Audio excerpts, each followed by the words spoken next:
afterlife assurance. How do you differentiate that between like what you lose with the sense of ultimate justice? What is the unique aspect to losing the afterlife in general? So a lot of this comes from terror management theories, where we actually finally dug into the studies of how much of our behavior really is compartmentalizing and dealing with the fact that rationally we're smart enough to know that we're going to die.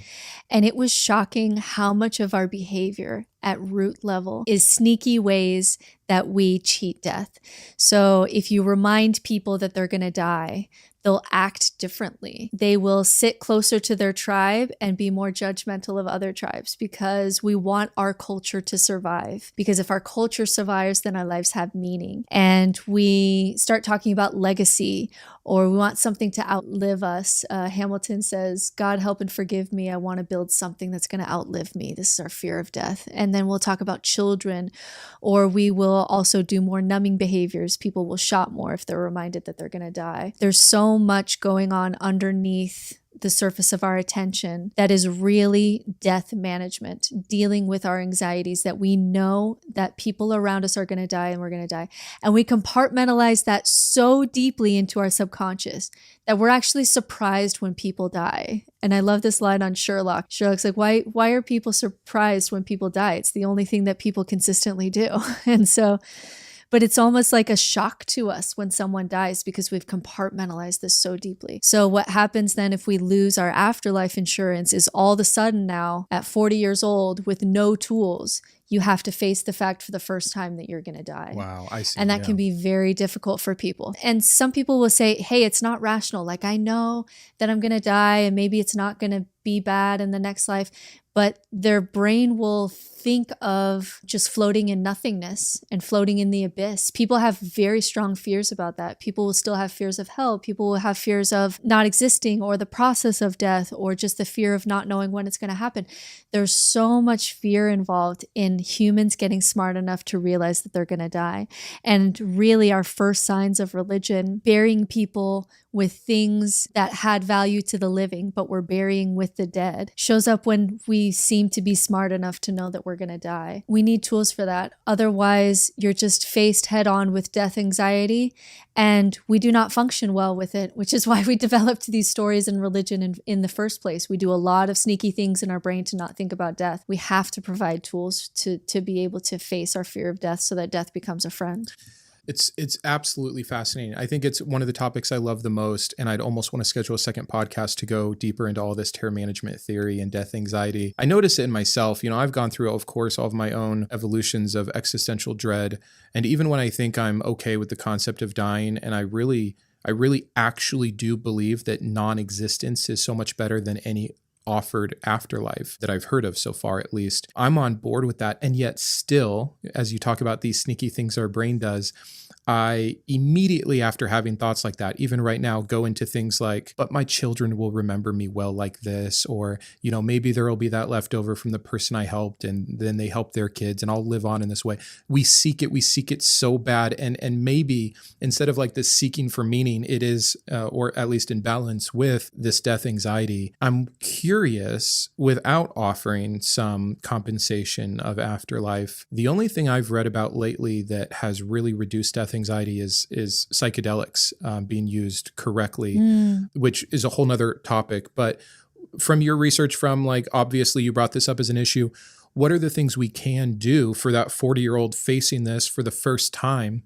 with no tools? What are the tools? Yeah, so it's really similar to exposure therapy. So if you were afraid of a spider, first we would sit and we would have a picture of a spider and we would just sit with our anxiety. And then we'd realize that, our anxiety didn't kill us. And then the next session, there'd be a spider in a jar at the corner of the room. And we continue actually getting closer to it until you can actually handle, you train essentially your nervous system to be able to handle sitting next to a spider.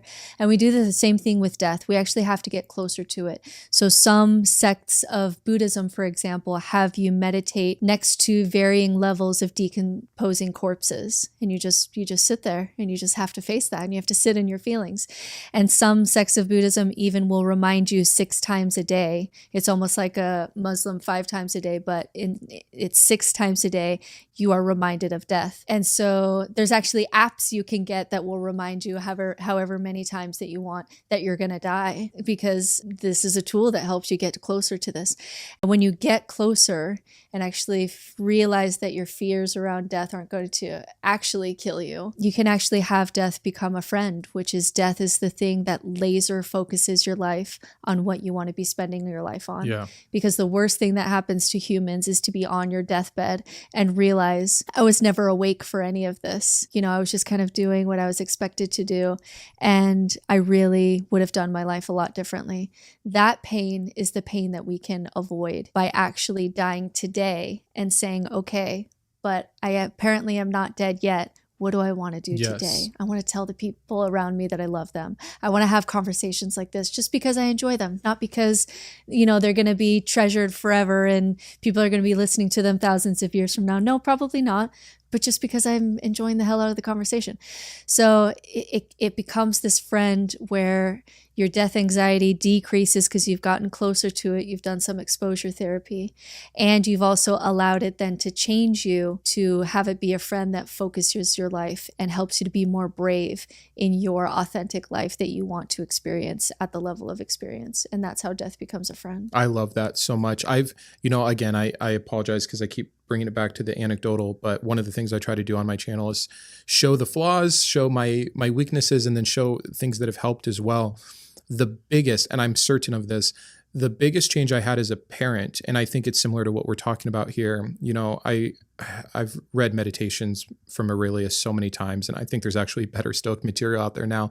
But there's this part where he talks about every single night that he tucked his son into bed, his young son, he would imagine his son not waking up the next morning, and what that did to their time together, you know. And as someone at that time who had two small kids, who was rushing through bedtimes, just wanted some quiet time, some alone time with the wife, like one of the few times in my life that something has been truly transformational from just reading a concept was slowing down and thinking about whether it's I or my wife or the kids. It could happen at any time, facing this. And then what that did, it just, like, the joy that went into bedtimes, no, I want to stay for 5 extra minutes until you tell me to go away because you're so tired. You know, such a actual visceral change in my daily life. And it came from getting this laser focus of understanding the reality, not shying away from this. And that's what you're talking about, even with the Buddhist reminding 6 times a day. We need that perspective. I think a lot of people would think that's morbid, or that's going to lead to these horrendous, you know, depressive episodes. So again, I would just encourage from an anecdotal experience that, for me at least, it's exactly how you've talked about. And I don't do a perfect job with it. I don't remember this all the time. Not every night is nirvana, but it has been significant enough that I know it has helped practically in my daily life. It's like you got to get closer to it and get over the hump, because there's such benefits on the other side. And so what I'll do something similar where I'll wake up in the morning and I'll start my morning on my deathbed, and I'll lay there and I'll imagine myself 90 years old. My brain's not working anymore. I'm not learning anymore. My body's not really working anymore. And I fully immerse myself into, like, this is my last week or this is my last day. Like, because this day is coming. I really sit in it. And again, it can sound morbid if you haven't done things like this with death. But then the magical thing that happens is then I awake in my 39-year-old body. Like, I'll do this sometimes when I wake up really grumpy. If I fully immerse myself in this kind of self-guided meditation where I'm on my deathbed, but I get to wake up and have another day in my 39-year-old body, I'll just be moved to tears. Yeah. And like all of a sudden my 6-year-old comes in and lays on my chest, and I'm just crying because it's like, oh my gosh, I get to experience this one more time. You would have killed for and then this I wake 40 up and years I would have given any amount of money. I would have done anything. I would have chopped up my arm to just have this moment where your kid still wants to see you in the morning. And then I go make French toast because it's like, oh my gosh, I get to taste this again. And then the sun is shining on my skin and I get to feel warm for a second. It's like, oh, I get to feel this. This is so good. And then I get to go take a hot shower. This is something that millions of humans never got to experience their entire life. It's this experience only for kings once in a while, maybe. And I just get to take a warm shower. And all of a sudden, I just move from this kind of grumpy morning of all the things that I want to do to just like weeping in nirvana at how beautiful it is to just be alive. But how I got there was laying on my deathbed and getting comfortable with the fact that this day is coming. Wonderful. I love it so much. That's been actually my favorite so far that we've covered. And I think if anything can just change your actual daily perspective, it is doing some small practice of this. I mean, we've both found our own ways to essentially gain better perspective.